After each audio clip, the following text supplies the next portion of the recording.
네, 오늘은 심령이 가난한 자라는 제목으로 함께 은혜를 나누려고 합니다.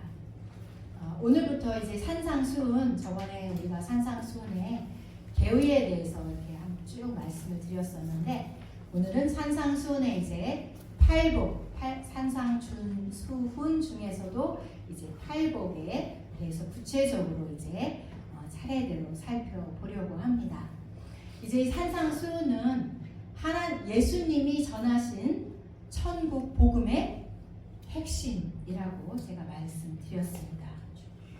그리고 이 산상수훈의 문을 여는 말씀이 바로 오늘 팔복의 말씀입니다. 자, 그러면 팔복의 그 말씀의 핵심은 무엇일까요? 천국 백성이 가져야 할 내면적인 성품, 신앙의 태도에 관한 것입니다. 그러니까 팔복의 사람이 되면 자연스럽게 나타나는 것이 있는데, 그게 뭐냐면 바로 그 다음 장에 보시면 세상의 빛과 소금이 자연스럽게 된다는 것입니다. 자, 그러면 이제 우리가 팔복하니까 8개 복이 있잖아요. 그러면 여기에 등장하는 인물은 몇 사람일까요? 자, 여기 보시면 아직 안 넘어갔는데 8사람이 아닙니다. 한 사람 안에 8개의 성품을 가지고 있다라는 말씀인데요. 자, 여기 보시면은 이제 심령이 가난한 이 사람, 이것이 7가지 복을 다 떠받치는 뿌리와 같은 말씀입니다. 다시 말하면 심령이 가난한 사람은 긍휼히 여기는 사람이 될 수밖에 없고, 온유한 자가 될 수밖에 없고, 그리고 애통하는 자가 될 수밖에 없다는 말씀입니다. 자, 그러면 이제 우리가 심령이 가난하다라는 말이 대체 무슨 의미일까요?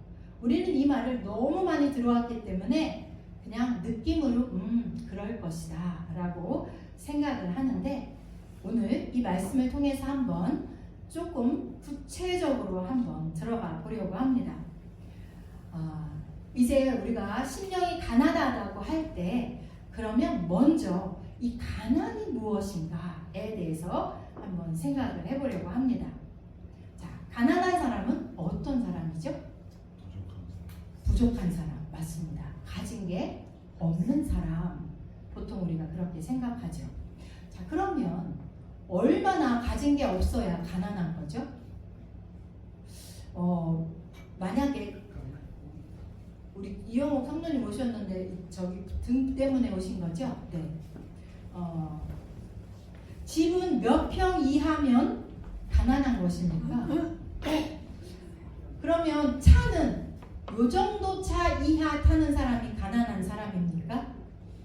아니면 현금 자산이 요 정도 미만인 사람은 가난한 사람입니까? 어떤 기준이 있습니까?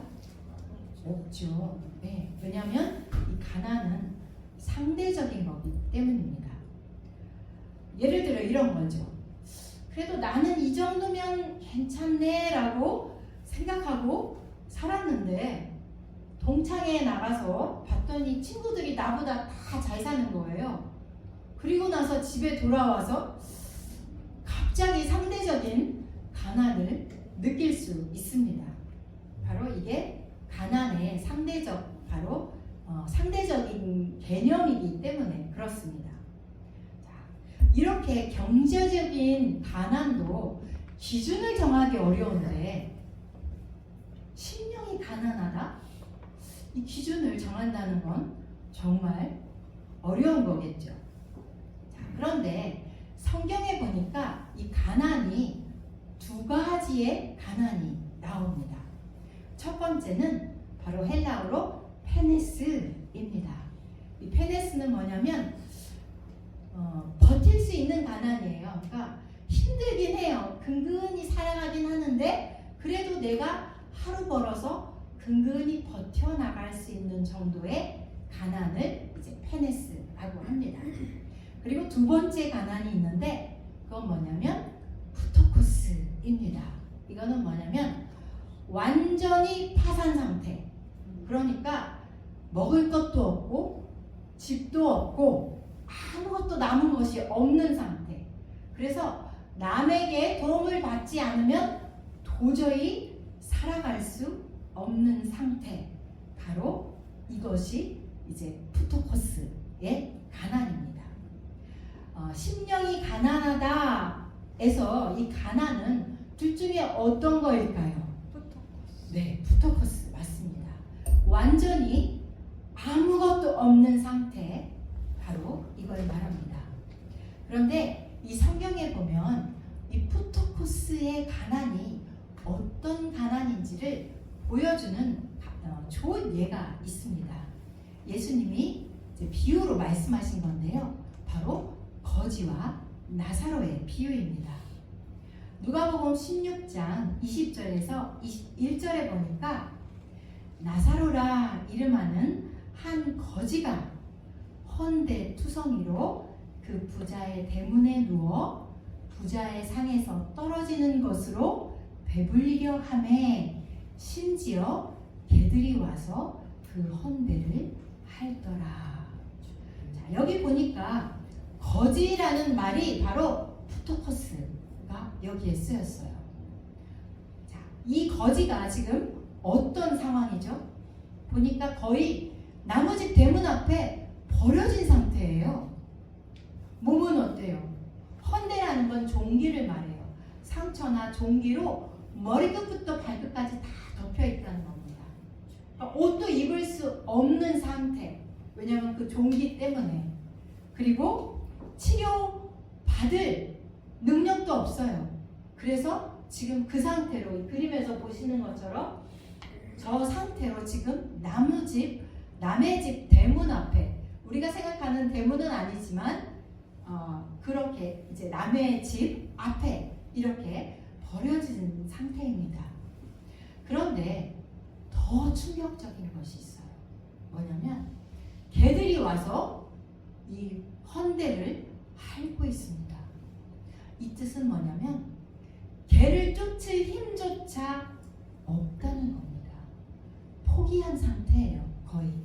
바로 이 상태가 푸토코스 상태입니다. 그런데 예수님은 이 상태를 복이 있다 이렇게 지금 말씀하고 계세요. 어떻게 이렇게 처참한 상태가 복이 있을 수 있겠습니까? 답은 바로 심령이라는 단어에 있습니다. 자, 그러면 심령이 뭘까요? 자, 우리 마음입니까? 우리는 보통 마음이라고 생각할 수 있습니다. 그런데 아닙니다. 자, 심령이 무엇인지 성경에는 정확하게 말씀하고 있습니다. 스가랴 12장 1절에 보니까 사람 안에 심령을 지으시니가 가로되 말씀하시되, 누가? 하나님이 우리 안에 심령을 일부러 지으셨다고 말씀합니다.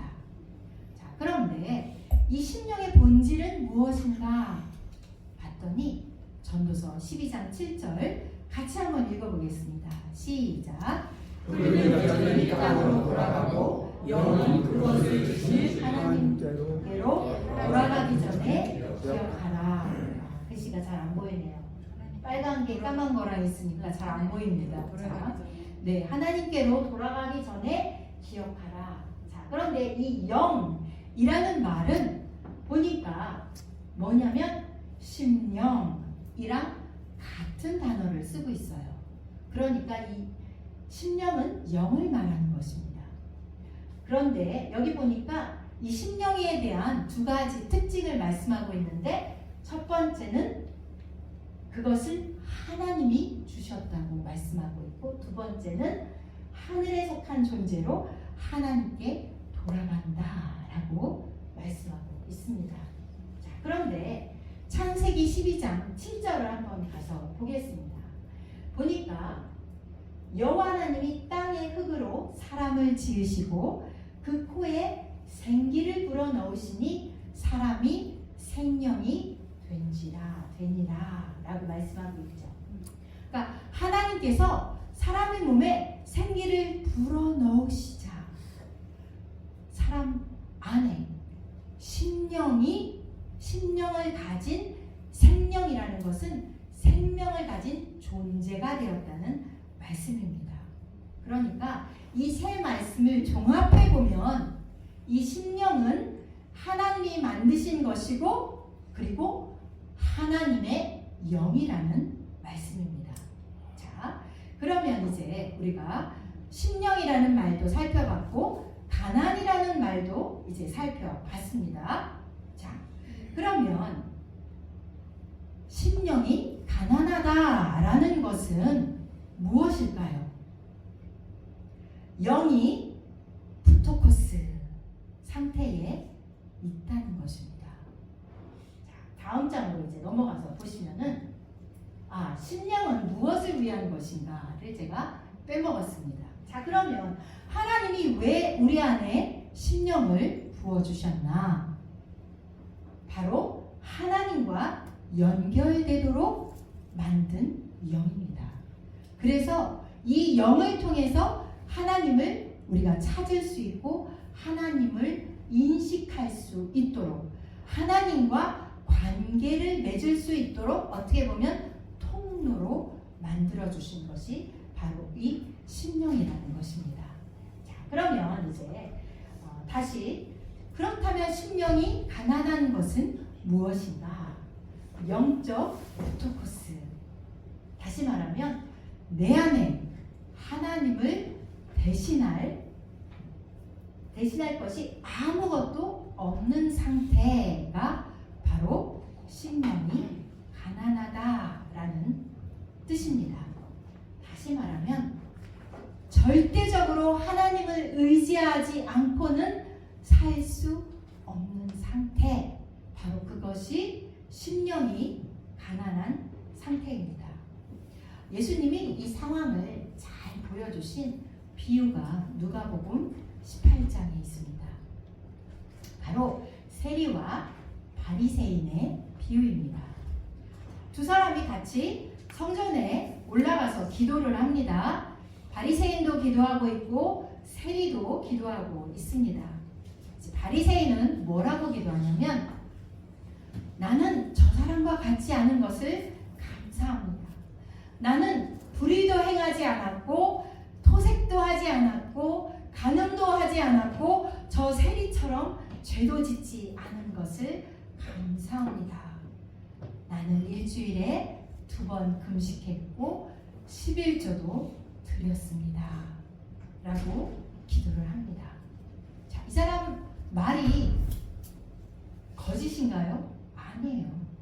이 사람 말이 사실입니다. 이 사람은 정말 그렇게 살았습니다.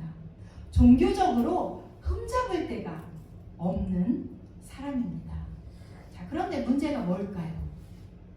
이 사람 안에는 자기 의만 있었지 하나님을 찾는 마음이 없었습니다. 기도의 중심이 나예요. 나는 이걸 했고 나는 이런 사람이고 나는 그래도 꽤 괜찮은 사람입니다. 라고 지금 어떻게 보면 자기 경력 보고서를 하나님께 읽어드리고 있는 것처럼 보입니다. 자, 그러면 반면에 세리는 어떻습니까? 성경에 보니까 감히 눈을 들어 하늘을 바라보지도 못하면서 가슴을 치며 말합니다. 하나님이여, 나를 불쌍히 여기소서. 나는 죄인입니다. 이 사람의 기도는 짧아요. 논리도 없습니다. 그렇다고 내세울 것도 정말 없습니다. 그런데 딱 한 가지 굉장히 중요한 걸 갖고 있었어요. 하나님을 향한 간절한 마음이 있었습니다. 그런데 예수님은 이 사람을 의롭다고 하세요. 왜죠? 하나님 앞에서는 내가 무엇을 했느냐가 중요한 게 아니라 내가 어떤 마음을 가지고 하나님 앞에 가고 있는가, 어떤 마음을 가지고 내가 그 일을 하고 있는가가 훨씬 더 중요하다는 말씀을 하고 있는 것입니다. 자, 두 사람 다 성전에 있었고 두 사람 다 예배를 드렸습니다. 그런데 달랐던 것은 바로 그 중심입니다. 심령이 가난한 사람은 예배의 자리에 하나님을 사모하는 마음으로 나옵니다. 그리고 갈급한 마음으로 말씀을 듣습니다. 여러분 오늘 나오실 때 어떤 마음으로 오셨나요?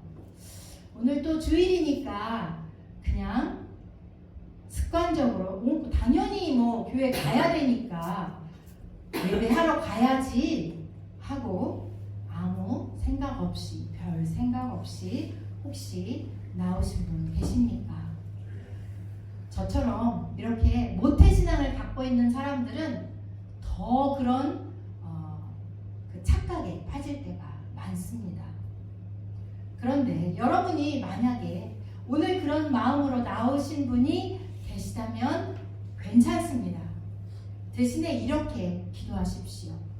하나님, 저에게 하나님을 갈망하는 마음을 주십시오. 진정한 예배자로 제가 서고 싶습니다. 그렇게 기도하시면 됩니다.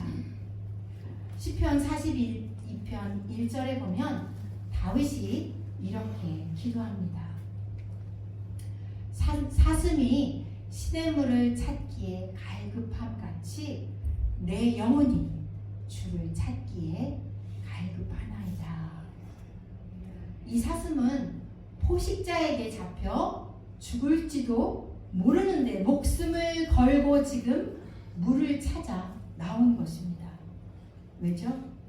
마시지 않으면 죽기 때문입니다.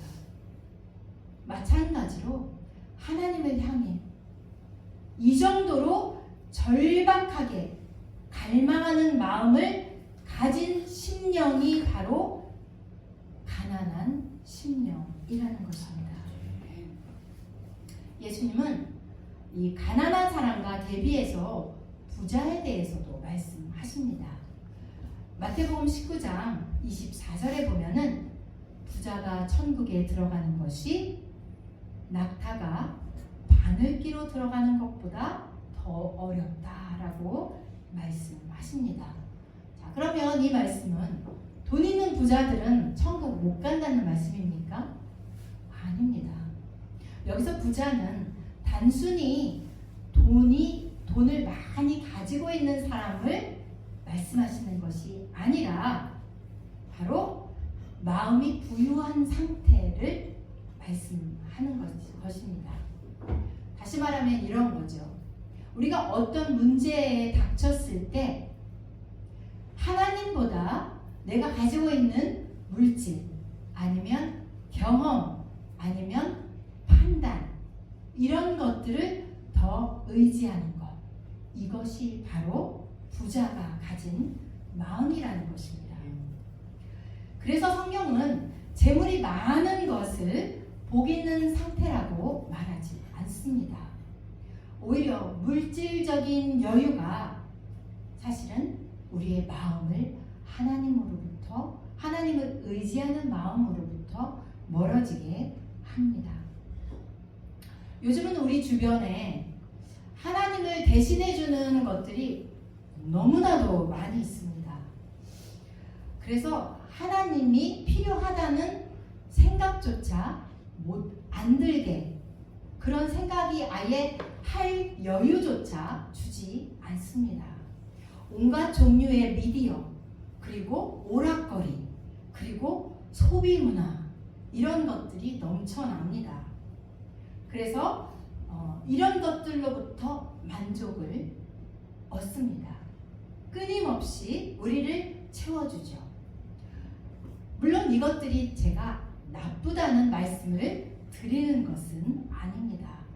문제는 이런 것들이 하나님의 자리를 점점 더 대체해가고 있다는 것이 문제입니다. 하나님 없이도 괜찮다고 느끼게 만드는 것이 문제라는 것이죠. 그래서 우리는 다시 하나님 앞에서 심령이 가난한 자로 그분만이 나의 참된 필요를 채워줄 수 있는 분임을 기억하는 것이 중요합니다. 성경에 하나님을 가장 집요하게 갈망했던 사람이 있습니다. 바로 야곱입니다. 야곱의 인생이 사실 평탄치 않았죠. 남을 속이고 그래서 매일 도망다니고 쫓겨다니고 이런 삶을 삽니다. 마침내 그가 이제 약복강에 홀로 남습니다. 더 이상 도망갈 곳이 없는 상태예요. 그때 야곱은 무엇을 붙드냐면 하나님을 붙잡습니다. 결국 하나님과 밤새 씨름하다가 환도뼈도 부러집니다. 이젠 정말 도망도 갈 수 없고 아무것도 할 수 없는 상황에서 붙잡을 것은 오직 하나님밖에 없습니다. 이게 바로 푸토코스의 상태입니다. 자, 그래서 야곱이 외치죠. 당신이 나를 축복하지 않으면 나는 당신을 절대로 놓지 않겠습니다. 내가 보내주지 않겠습니다. 라고 끝까지 씨름했을 때 하나님은 결국 야곱을 축복하시고 그의 이름을 이스라엘로 바꿔주십니다. 자, 하나님을 간절히 찾는 자를 절대로 외면하지 않으십니다. 반드시 만나주십니다. 잠언 8장 17절 한번 같이 읽어보도록 하겠습니다. 시작. 나를 사랑하는 자들을 나를 사랑을 입으며 나를 간절하게 찾는 자가 나를 만날 것입니다. 아멘. 여기 보니까 간절히 찾는 자가, 그러니까 하나님은 인격적이셔서 그냥 나는 가만히 있는데 그냥 오지 않으세요. 우리가 하나님도 굉장히 상대적이세요. 그래서 우리가 하나님께 어떻게 하는지에 따라서 하나님도 똑같이 우리를 대하십니다. 우리가 간절히 찾으면 하나님도 간절한 마음을 가지고 우리를 찾아오세요. 하나님은 우리가 최고의 우선순위에 딱 자리에 하나님을 이렇게 놓고 우리가 삶을 살면 하나님도 우리를 가장 우선순위에 놓아 주십니다. 네. 하나님을 우리가 공경하고 하나님을 경외하면 하나님도 우리를 인격적으로 존중해 주세요. 하나님은 그런 인격적인 분이세요. 그래서 간절히 찾는다는 것은 뭐예요? 나의 의지가 거기 들어간 것입니다. 자, 이런 갈망으로 나갈 때 하나님이 우리를 만나 주십니다. 자, 그런데 어때요? 우리 살다 보면 이렇게 갈망하는 마음이 늘 생기나요? 아니죠. 왜냐하면 그냥 갈망하지 않아도 적당히 살만 하거든요. 큰 문제 없습니다. 그래서 적당한 선에서 우리는 하나님과 또 내가 생각하는 것들을 동시에 같이 붙잡고 갈 때가 사실 많습니다. 그게 우리의 현실이에요. 저도 그렇게 살 때가 너무 많이 있습니다. 그래서 하나님은 우리를 심령이 가난한 자로 만드시기 위해서 우리의 고난을 하나님이 재료로 쓰십니다. 그래서 그 고난을 통해서 하나님만 바라보는 사람으로 바꿔 가십니다. 왜 그런 거죠? 이 땅에서 잘 먹고 잘 살고 안락한 삶을 누리는 것보다 우리가 영원한 천국에 들어가는 것이 가장 큰 복이기 때문입니다. 자, 말씀을 정리합니다. 심령의 가난, 이 심령의 가난은 상태가 아니라 나는 하나님 없이는 살 수 없다는 이 자각에서 먼저 출발합니다. 내가 어떤 존재인지를 하나님 앞에서 깨달은 사람만이 심령이 가난해질 수 있어요. 내가 얼마나 부족한지. 왜냐하면 부족한 걸 모르는데 이 필요한 걸 느낄 수 없기 때문이죠. 그래서 제일 첫 번째, 우리가 심령이 가난하기 위해서는 나의 존재가 하나님 앞에 어떤 존재인지 알아야 합니다. 하나님 없이는 나는 살 수 없는 존재다. 나이가 들어갈수록 국어와 산수를 잘해야 된다고 하더라고요. 그래서 국어하고 산수를 잘해야 되나? 그러면 이제 읽기 능력이 떨어지니까 국어 공부를 하고 머리가 작고 이렇게 둔화되니까 산수를 통해서 이 뇌를 이렇게 좀 날카롭게 해야 되나 보다 생각했는데 그게 아니라 주제 파악과 그 다음에 분수를 알아야 된다고 느끼네요. 그런데 이게 우리한테 딱 맞는 말씀이에요. 왜냐면 우리가 우리 주제, 하나님 앞에 우리가 어떤 존재인지 알지 못하면 그 은혜에 감사할 수도 없고 하나님을 필요로 할 수도 없기 때문입니다. 혹시 여러분 중에 도저히 내 힘으로 해결할 수 없는 그런 상황 가운데 계신 분 있으십니까? 주님만이 내 도움이십니다. 주님만이 내 방패십니다. 주님만이 나를 도울 수 있는 분이십니다. 라고 기도하며 하나님만 붙잡고 나아가다 보면 그 고난이 오히려 복이 되게 하신다는 겁니다. 왜 그렇습니까? 바로 그 사람이 천국을 소유한 사람이기 때문입니다. 그런데 하나님께서 우리가 모든 걸 다 내려놓고 정말 하나님만 붙잡고 나가면 하나님이 우리를 모른 척 하시느냐? 아닙니다. 하나님은 우리를 가장 선한 길로 인도해 주시는 분이십니다. 아멘. 좋은 것으로 채워주시는 분이십니다. 아멘. 그래서 그 좋으신 하나님을 끝까지 붙잡고 끝까지 버텨나가시기 바랍니다. 아멘. 사랑하는 성도 여러분, 이제 2026년 우리가 오늘 벌써 세 번째 주일이더라고요. 다음 주면 마지막 주일.